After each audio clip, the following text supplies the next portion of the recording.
Welcome to Spotlight on Schools. We focus on the Rochester City School District. I'm your host, Jim Strauss. Tonight we're going to be talking to two members of the Parent Advisory Council of the Rochester City School District. To prepare for this interview, I went to the City School District website. It is rcsdk12.org. There's a lot of information there. But I found that the more I went there, the easier it became to navigate. So let me take you on a little tour. If we go to the Rochester City School District website, it will start off looking like this.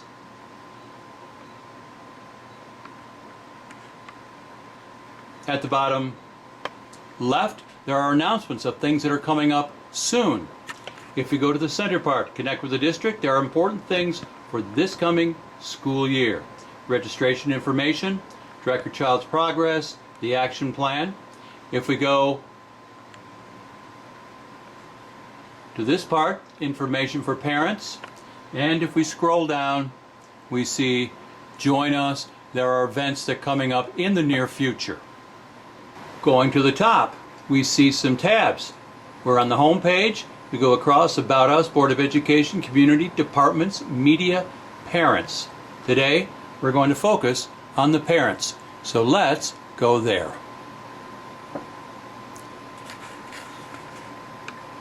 That brings us to this page.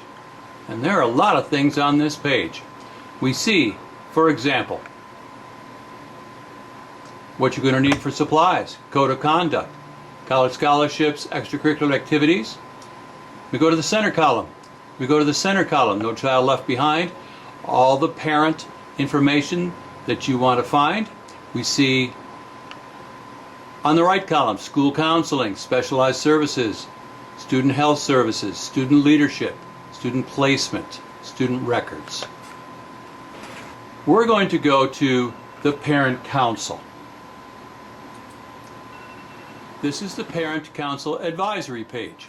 We see over on the left a number of places we can go. Office of Parent Engagement, how to get involved, Parent Involvement Policy, Customer Service Resolution, Parent Advisory Council, Meet the Parent Council. We're going over here where it says Meet the Parent Council, and we're going to just look at that right now. Meet the Parent Council. We zoom back, we see at the top, Ericka Simmons, Makita Saloane are our guests today. Going down, we can see other members, Candace Lucas, Felix Jacobs, Giancarlo Giannini, George Moses,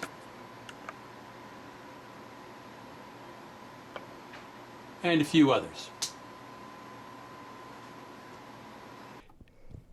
It's my privilege to introduce you to my guests.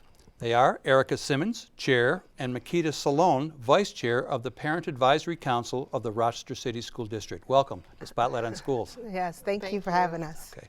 I'd like to start with you both giving us a bit of history on how each of you became involved in the Parent Advisory Council. Ericka, we'll start with you. Okay, so I've been a part of the Parent Advisory Council for 2 years. I heard about the Parent Advisory Council at a school event at my daughter's school. I think it was an expedition night that they had where there were booths of information, and I was currently the president of the PTA at my daughter's school, and I felt like I wanted to do more in district-wide because I saw the condition that the school was in that my daughter was going to, not the condition of the building, but the atmosphere of and the climate of the school, which was very negative at that point, and I wanted to understand why, and why there was a difference between one school and another. So I filled out the application and had it signed, and Makita called me and said, we would love to have you, but we want to let you know it's a lot of work. And it's very intense, and it's very strenuous, and it's all voluntary. So if you ain't ready, don't say yes to me. So I was ready, and and here you are. Yeah, and I've been excited ever since, and I'm still excited to be a part of the council. Thank you. Makita. I have been a part of the Parent Advisory Council about 8 years. I started off at my school as a parent when my daughter started kindergarten, and I was on the PTA. And then as time went, as being just a member, then I became the president of the PTA. and then I was recruited to be on the Parent Advisory Council. So I've been on there ever since, and I've been either vice chair or chair for the last 8 years. Okay. So, My next question then, why is the Parent Advisory Council important? I'll let you start that one. you let me start? Yes, sir. I think the Parent Advisory Council is important because it gives the parent a voice at the district level. We have the school level where you're either part of a school-based planning team or the parent group, or you're a parent that helps out in a room. But actually being a part of the Parent Advisory Council, we have the ear of the Board of Education, board members, and then we have the superintendent as well. So it gives us a voice and to be involved at things at the district level. So I think it's important because I think our voices need to be heard at every level. Where it affects our children, we need to have a say. Okay. I agree, because I think a lot of the times a lot of decisions are being made behind closed doors or, you know, in upper level management, and then they trickle down, and the people that it affect the most are the children, and then the children come home to us, and we rarely have a say in how the things are going in our children's lives when we are responsible for their education. So that's why I think the Parent Advisory Council is important, that we continuously let the district know and the board and the superintendent that parents have a voice, and we are our own union. And technically, you know, without us, they wouldn't have kids in school. So Oh, that's true. Exactly. All right, let me get to this question. The council's mission and roles are listed on the Parent Advisory Council page of the website. I'm going to combine two to start with. The first mission says this, quote, to interact effectively with all constituencies, the district staff, the superintendent's office, and the Board of Education for the benefit of all the city's children. My question is, how effective has your interaction been with the superintendent's office and the Board of Education? Well, I would say it depends on, because one, the board is elected, and then the superintendent, it lasts about 3 years if we're lucky. If we're lucky. So if we're lucky, so it would depend on who is in the office. So relationships have been better with some superintendents than others. However, and some board members as well. But I guess it would depend on pretty much who is in that position. However, it's a constant struggle.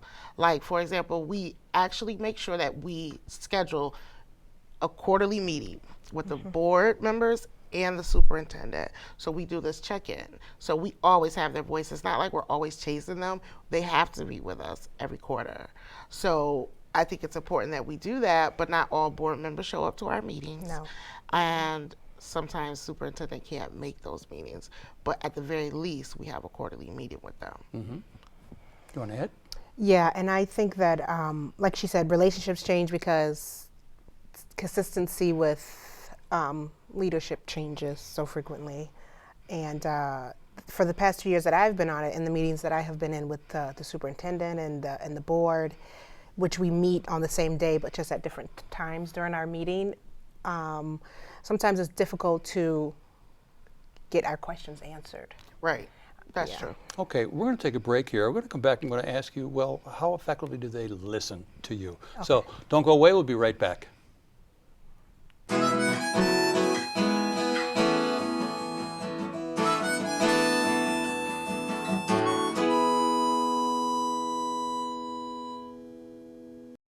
Welcome back to Spotlight on Schools. We're talking with our guests, Ericka Simmons, the chair, and Makita Saloane, the vice chair of the Parent Advisory Council for the Rochester City School District. The question I just asked was, how effective is their interaction with the superintendent's office and the Board of Education? And I think the last question was, how well do they listen to you? And we'll start with Makita. Well, I think for the Parent Advisory Council, we first started, it was kind of slow. We had to legitimize ourselves pretty much. And I think from that point on, we've been able to make a lot of changes and be involved. So do they listen to us? Yes. Do they take everything in consideration? We will hope they do. But I think we had a lot more successes early on than maybe now. And I don't think that it all has to do with just us, but I think just some of the changes that are going on. But there's been a lot of our involvement that has made changes, from even pushing to make sure that there are at least, 3 to 5 parents on the school-based planning team, because we want to make sure voices are heard, not just at the district level, but at the school level. So keeping track of that and making sure it's known, and we report out every month to the board, and we tell them which schools do not have the right amount of parents on their team, and which groups do not, or schools do not have a parent group. And those the board members, they'll be like, oh, is that my school? And then they will get on those schools. So I think, just even that communication going back and forth, not just when we also do our report outs, but when we meet with them one-on-one. I think we have a lot of input and say. We've been a part of, grants, signing grants and being a part of that process where we weren't before. Our input has been, we've been a part of, changing the curriculum to report cards. But this is part of not just the board and superintendent, but other, people in the district as well. So there's other people who come and they want our input. So that's part of us basically as the years have went on, and we have, I guess you could say, legitimize ourselves and basically solidified our voice and saying, we're here, we're not going anywhere, we want to be involved, and then they'll seek us out to make sure that they get our input as well. Okay. This is a little off script, but let me pick up on something you said. You were asked about input about curriculum. This is new to me. When did that? That's How did pretty that much new. That's more new. I think Ericka sits on a team for curriculum. So she's been a part of that. So I know that's something that we've been wanting to be a part of, but that's something definitely that is just starting like pretty much this school year. Yes. With Ericka. Okay. Did you want to add to Makita's? Yes, so I sit on the curriculum council for the district, and currently right now I am the only parent, but the reason why I wanted to be on that curriculum council is because they were talking about, rewriting and recreating some of the curriculums, and my main point was, how are you going to make sure that parents are involved in the capacity of, you're creating this curriculum, you give it to the teachers teach it to the children, but who do the children go home to ask for help? They ask their parents for help. And just like with many of the problems with the Common Core, the parents don't understand. So we need to be a part of that development, so then everyone's on the same page. So when that child comes home, if you say you want, the children in the classroom to be successful and you want to combine school and home, this is a great way to start when you say, we have developed this curriculum with the best minds of the district and the best, minds of the community and the parents, so everyone's on the same page. So when that child has a question and the teacher teaches that curriculum and that child goes home to their parent, that parent can say, hey, I remember, I learned about this. I remember, helping out with this. There will be certain ad hoc committees for specific grade levels in specific subjects, which I had said that a parent needs to be on every one of those ad hoc committees, and then therefore to get to the wider variety of the district, that once these curriculums are created, we need to do trainings for the parents so they'll have a better understanding of how that curriculum is going to be implemented for their child in their school. That sounds like a massive task. It is. Okay, we'll move on. I want to talk to you, Ericka. My Yes, next sir. question, being involved in decision making, Ericka, you were in the news recently in a lead up Yes. to the appointment of the new superintendent. In a June 23rd Democrat and Chronicle article by Justin Murphy, you responded to Board President Van Wy's decision to keep the superintendent search process private. Would you care to summarize what you said? I have the Yes. article here if you can't remember. No, I remember it. Okay. I remember. I basically said that I thought it was going to be very difficult for the new superintendent to gain trust from the parents in the community, being that we hadn't had the opportunity to be a part of the interview process, which from my understanding and my experience, that past members of the council were a part of the superintendent search. Yes. Past parents were a part of the superintendent search, past community members. So it just seemed odd all of a sudden that it was closed and shut down. And I also said that I think that when it comes time to re-elect board members, that they talk about how they support parents and how they, support parent engagement. But if you really truly want that, you have to understand that it goes beyond the voting polls. It goes beyond that statement of just saying that you support us. You have to actually do it, I guess. Yeah, the way you put it here was they need to make sure we have the chance for some input about who leads our district. Absolutely, yes. Because, like I said, I say this when I talk to people about the district or things that are going on. The majority of the time, parents are the last to know, but we're the first to be blamed when something goes wrong. So that's a big problem, because when we don't have any say and somebody needs to point a finger when something goes wrong, the parents are always, we're always at the bottom of the list. Yes. There's a lot of people who get blamed. As a former teacher, I see a lot of teachers get blamed. We see the board get blamed. We see everybody gets blamed. It's a complex problem. Well, also in that article, Van White commented on the low response to a survey he placed on the district website. He said essentially that he already knows what the people want, and he implied that the feedback wasn't necessary. How did you respond to that? Would you like to go first? I personally feel like, that was insulting, because, you can't speak, then why have us, the Parent Advisory Council, if you know what we want, but that's not true. Do you feel like a rubber stamp? Yeah, no, and we have been accused of that. And we're not, believe you me, we're not a rubber stamp. We don't go with everything that they say. When we definitely don't feel like you speak for us and know what we want or what parents want. The problem that we struggle with the city school district is actually you doing more than what you've been doing. Let's try something new on how to engage parents or actually get their feedback. We've come up with those suggestions. So if you only received 26 parents' feedback, it's because you are not trying different methods of getting feedback from parents. So do you really want it? Right. Good question. You want to? I do want to add to that, because I did find it insulting and kind of, I felt that it was very conceited in the reaction, because I'm thinking, well, if you know what we want, why do you keep doing the opposite? Supposedly, if you know what we want, when we're asked, what do we want in the next superintendent? If race matters, if gender matters, if having urban district experience matters, and we say yes, yes, yes, and you do the exact opposite, then do you really know what the people want? Okay, that will lead us into our question after the break. We're out of time in this segment. That went fast, didn't it? Yes. We're going to talk about the new superintendent, Barbara Jean Williams. So come back, and we'll continue with Spotlight on Schools.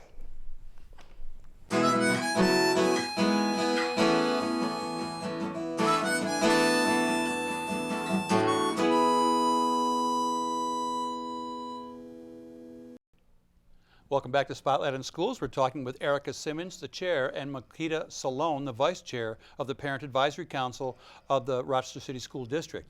The question is, how can parents get involved, and how do you recruit them to get involved with your organization?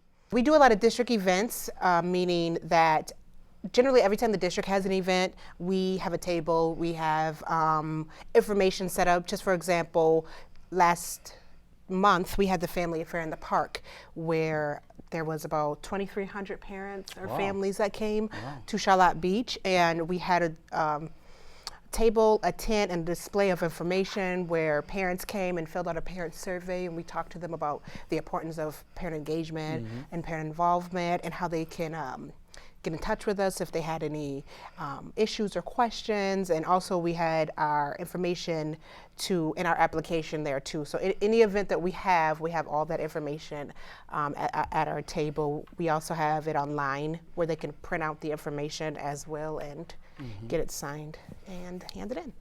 And also, the Office of Parent Engagement is really good about supporting us.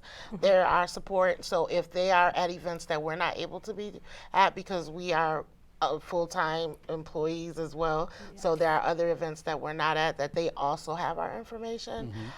So they will have our information, and there's also the Bilingual Educational Council, which is one of the other sanctioned district groups for bilingual speaking parents. So they also have both of either our information, application, and they can also speak to what our group does. But we also actively, we have a Facebook group. So we're on Facebook. We're part of other groups, so we speak with parents there. They're able to find our information on the district website, individual schools that we are currently at, because we all represent the schools that we have kids at. So we're also able to recruit parents that way. Okay. Yeah. How difficult has it been to get parents involved? It What can- roadblocks do these parents have, let's say? I think the roadblocks are that parents don't know exactly who we are and what we do. I think that's one of the roadblocks, and maybe the misconceptions about what the Parent Advisory Council does and who we really represent, and if we're for the district or if we are for the parents. And then I also think the time, because it's very, very time consuming to be a part of the council. And we are asking parents, on top of everything else they do, we're asking them to spend voluntary free time to come in and be a part of the decision making in the district in some capacities where, you know, we feel like we're hitting a brick wall sometimes. So it can become very exhausting. So I think those are some of the roadblocks that we hit, is really finding parents that have that time to really dedicate and be a part of the council in the capacity that we need.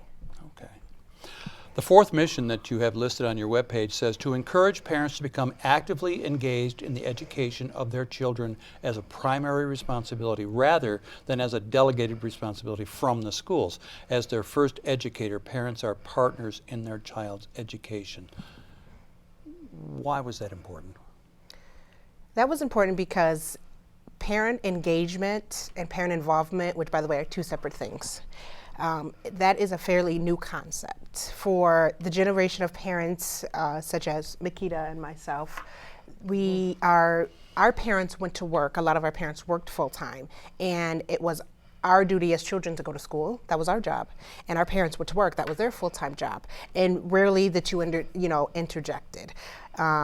Generally, if a parent came to school, that meant you were in trouble, or they were meeting with a teacher, or a parent-teacher conference, or meeting with the principal. So it's a new concept over the past maybe 2 decades that as parents become more a part of their child's education, that they have to be this extreme amount of, there has to be like a type of measurement of involvement that they have to have, which it's very important, and we know by research that it's important that a parent's in a child's education, but at the same time it's hard for some parents where we did not have those examples to teach us how to be involved in education. We are pretty much learning this as we go, and now the state is requiring that parents are involved. So some people might feel like it's an obligation, and some people still adhere by those old standards that it's my job to go to work and it's your job to go to school. That's what I send you to school for, to learn. So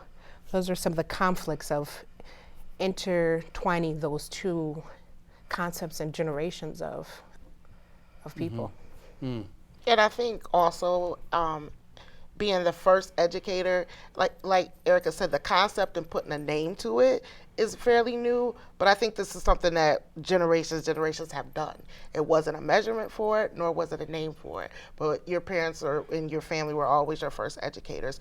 Now we're just kind of telling everyone, and our parents, and encouraging them to, not only educate their kids at home, but also be involved in your child's education as well. Like, you have that right. It's that we want to make sure they know that you have a right to be involved. Okay. We have 3 minutes left. Okay. Whoa. It's gone so fast. Let's go to this next one. The council is charged, it says, in the council's role, is charged with considering all issues against a single question, what's best for the children. 2 issues in this community that the community is trying to make an effort to face are racism, generational poverty. In some quarters we're hearing that the Rochester City School District reflects structural, institutional racism. When you hear that, how do you react?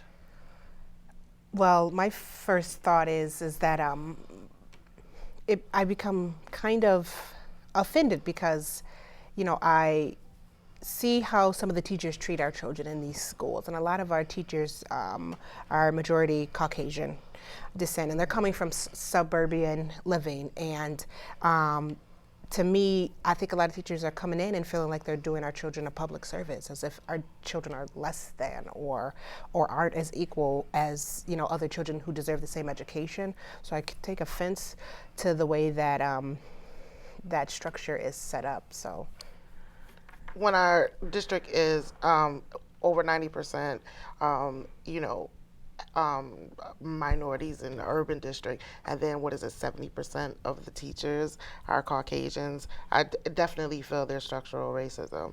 And I feel like they definitely need, that's one of the top things that I'm hoping that the new superintendent look at, is the structural racism, and actually institute Dr. DeGrew's teaching to so we can change some of the things that we're seeing.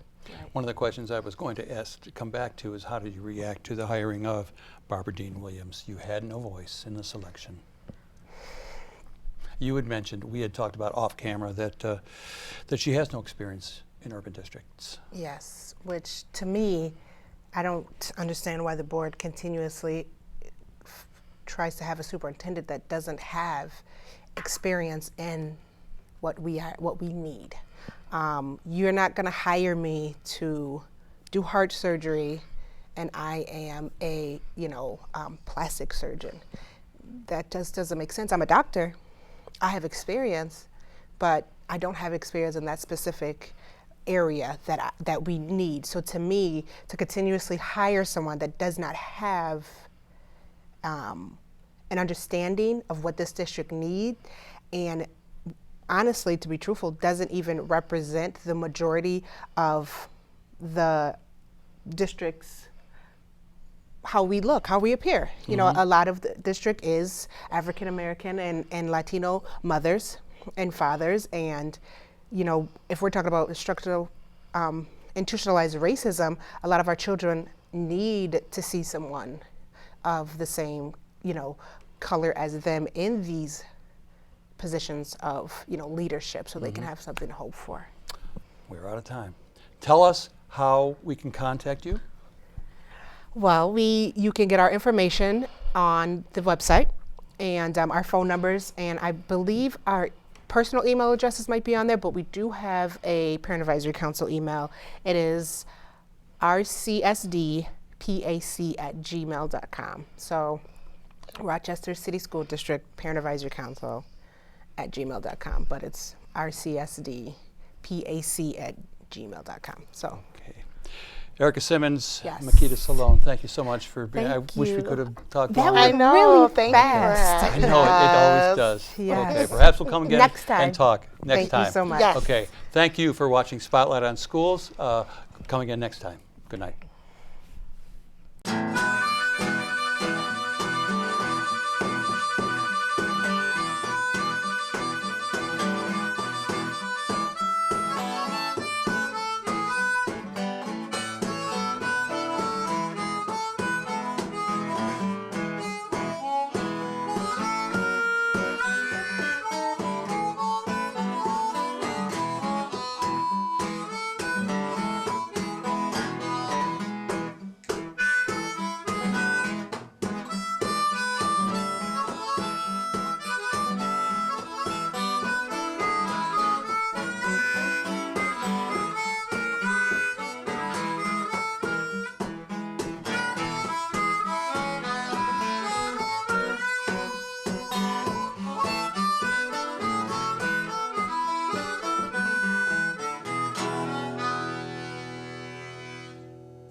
Let's go.